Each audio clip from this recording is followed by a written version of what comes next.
with me today, our very own Kevin O'Neill, brand new fire inspector to CAFMA. Yes. Welcome. Thank you for having me.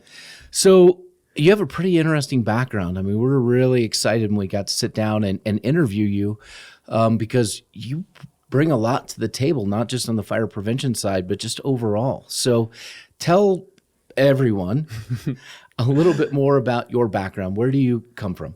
I come from area around Portland, Oregon. So I never lived in Portland. I grew up in the Columbia River Gorge, just east of there. I went to school in Eugene at the University of Oregon, and I got hired with Portland Fire in 2006. Okay. So started working for Portland Fire as a firefighter then. I spent 12 years working on the east side of Portland at Station 25. How was that? It was good. A lot of experiences. It's a kind of a residential area. There's a little bit light industrial, but mostly what we dealt with was residential structures. In 2016, promoted to lieutenant, which is comparable to captain here. With one step below captain, but it's the company officer level. Did that for about 4 years and then went into training, was a training lieutenant. So me and two other lieutenants managed Portland Fire's kind of company level training program. Okay.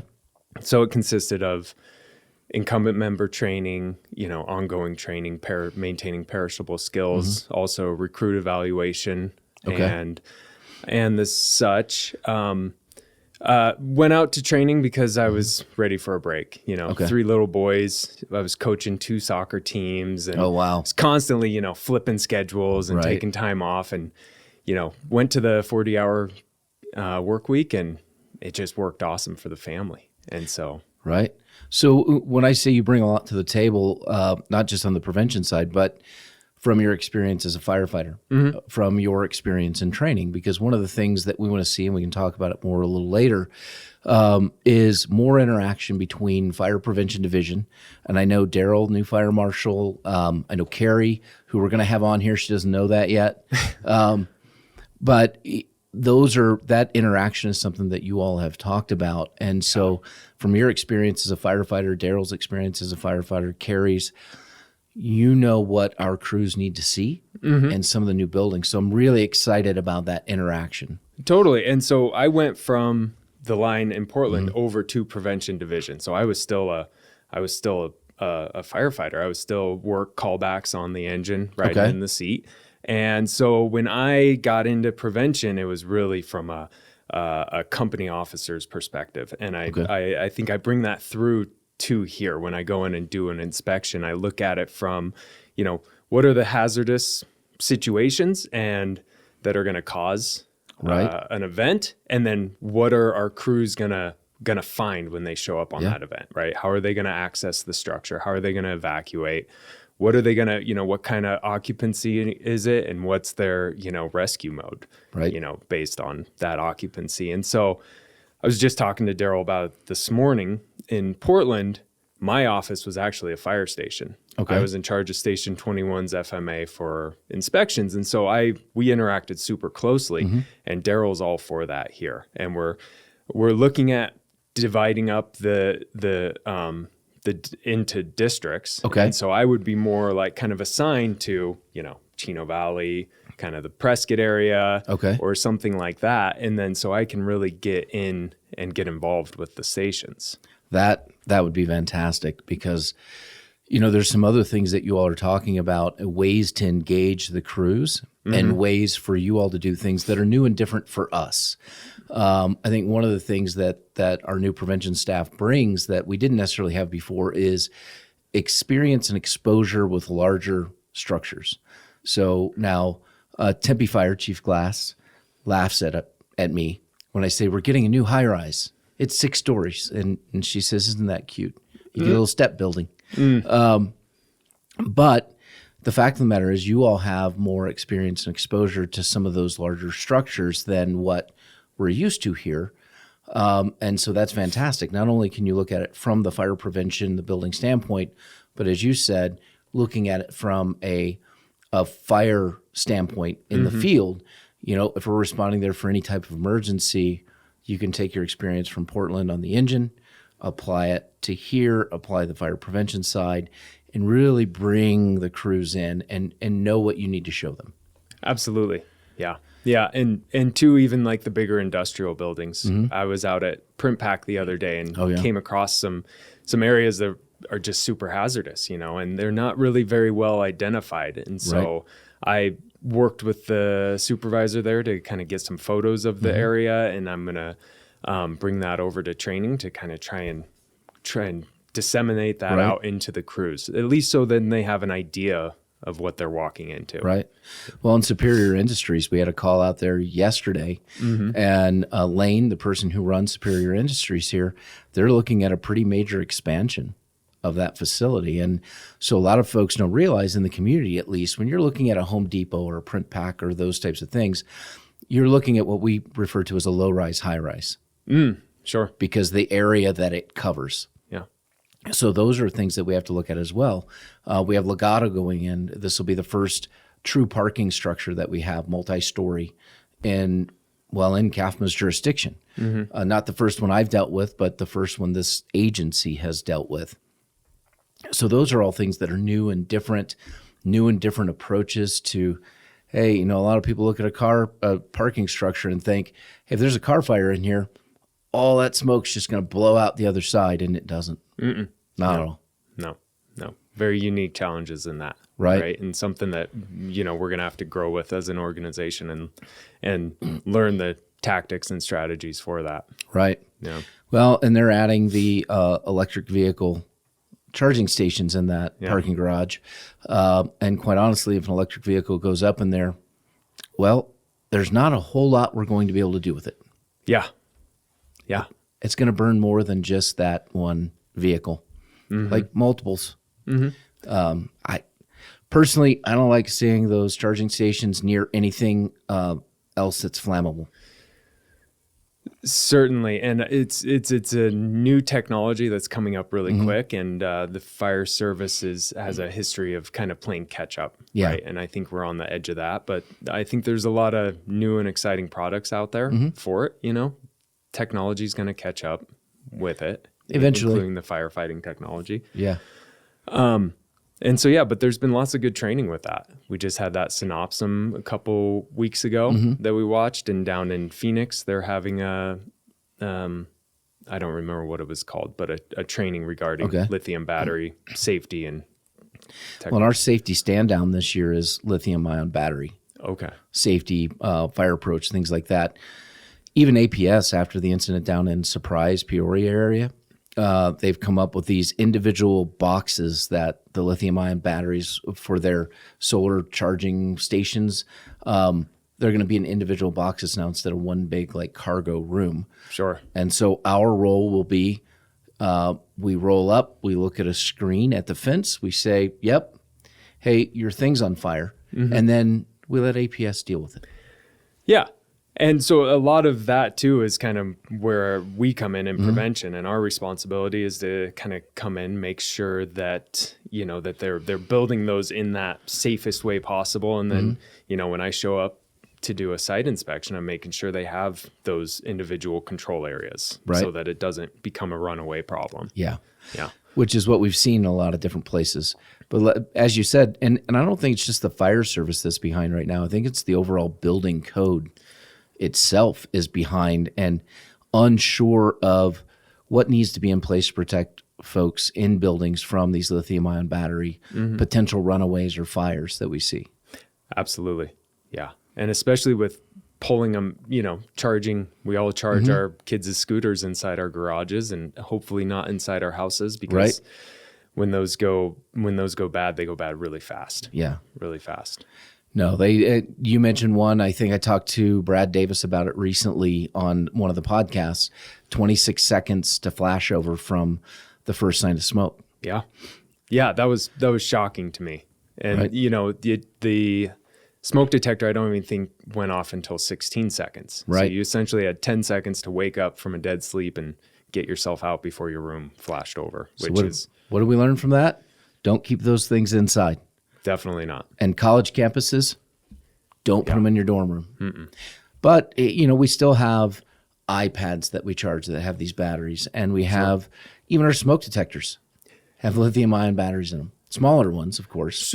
Sure. Hopefully a lot of those things are UL listed and tested and maybe a little bit better of quality, right? But you never know what you're getting sometimes. So let's go back for a moment to your time on the engine. Yeah. Because we talked a little bit, and you talked about the number of runs you would have in a shift. So what was your shift schedule? 24 on, 48 off. 24 on, 48 off. How many calls would you run in 24 hours? It depends where you are in the city. But the stations that I tended to be at were probably in the 12 to 15 calls, a shift. A really busy shift would be 20 plus, and then you'd have a slow shift that are, 6 to 8. So 6 to 8 for here, just so you know, perspective. People feel they're pretty busy. Sure. 12 to 15. That's a lot of calls. It's a lot of calls. A lot of those calls, we had excellent ambulance coverage. I mean, there were stations where the ambulance was parked across the street. So unlike here. Unlike here, we had, a lot of those calls were just quick turnarounds. Okay.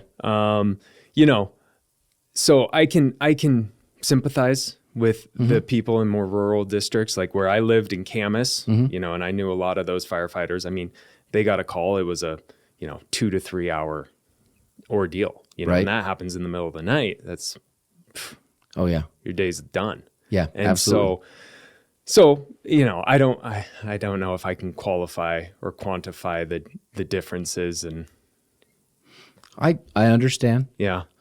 I look at some of it. I came from not as busy as Portland, but our the station that I was at for a long time was really busy. One of the last ones I was assigned to. And there were times I'd work a 72-hour shift and get 6 hours sleep and 72 hours.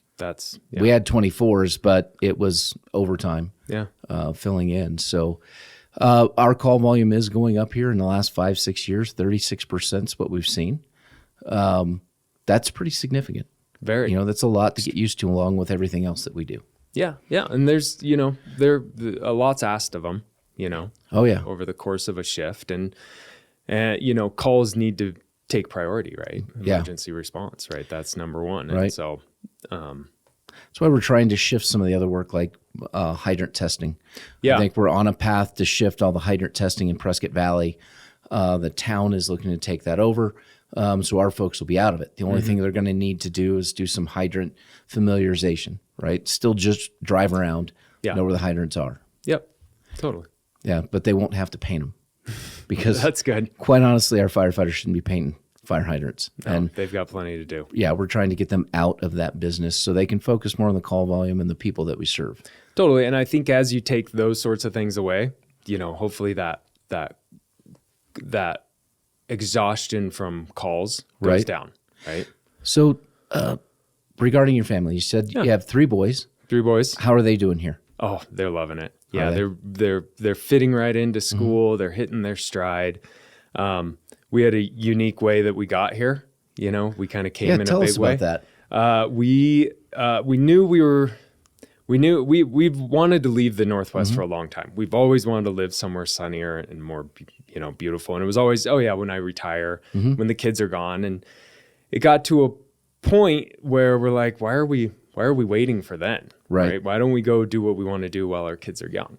And so we ended up, I was fortunate to be able to take time off of work.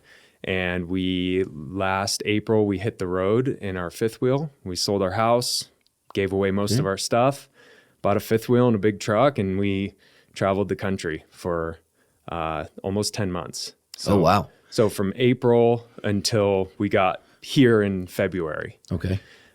We were cruising. So you, your wife, and all 3 kids, and 1 truck and 1 motorhome. 1 truck and 1 trailer. And we did 26 states, 19 national parks, almost 35,000 miles in that 10 months. And, part of it was we weren't quite sure where we wanted to go. We got to the point where we're ready to leave. Right. What if we could go wherever we wanted? Right. Because we looked at like moving east and, staying with Portland, and it's like, well, no, that's not really fixing what we want to fix. Right. So we weren't quite sure where we wanted to go. So we're like, well, let's go find out. And we made a lot of awesome experiences and met great people, and ultimately sent us here to Prescott.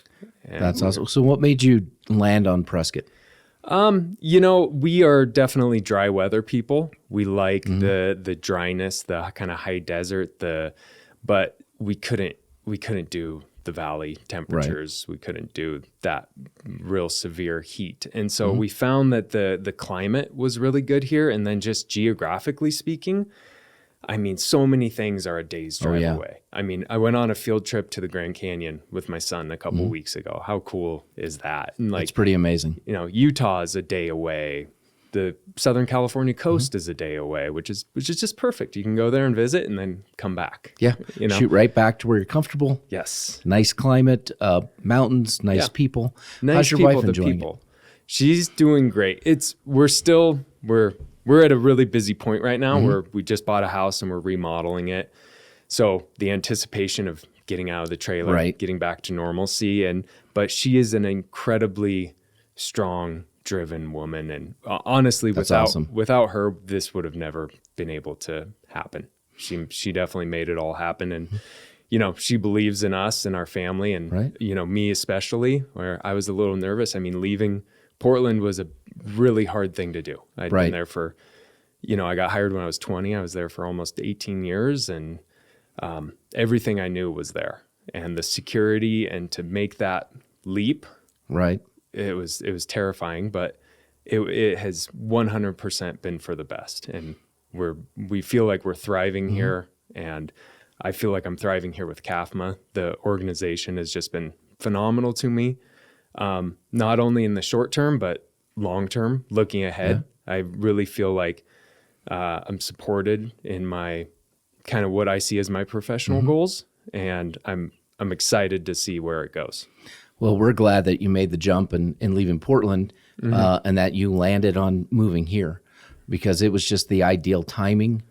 We needed some new people in. We were looking for some new ideas, new perspective, new vision, and you really brought that to the table. And with your background, we just see more opportunities to plug you in, not just on the prevention side, but some of the things in training, or building a training program surrounding some prevention stuff for our company officers and our engine companies.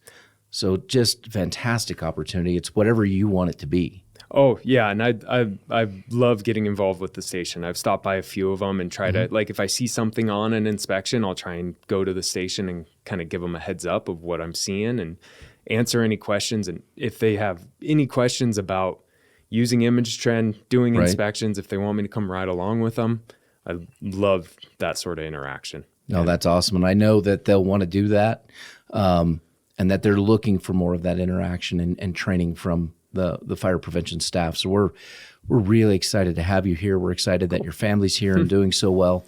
Hope everything's going well with your house remodel. Yeah. That takes time. Takes time. Seems like you got the paint off. You don't have plaster on your face or anything. You're good. Yep. So it's a challenge being on the 40-hour schedule. Back when I was on shift work, you could get so much done on your days off, and now it's late nights and long weekends. But yeah, well, like you said, sometimes the shift schedule doesn't work great with kids and soccer, but then when you want to get projects done, the shift schedule is awesome. It's pretty great for that. 24 hours. So yes. Well, Kevin, thank you so much. Kathy, is there anything that you'd like to add since your microphone doesn't work? It's Mother's Day this weekend. It is Mother's Day this weekend. A shout out to all the moms out there and everyone. Thank you for being moms.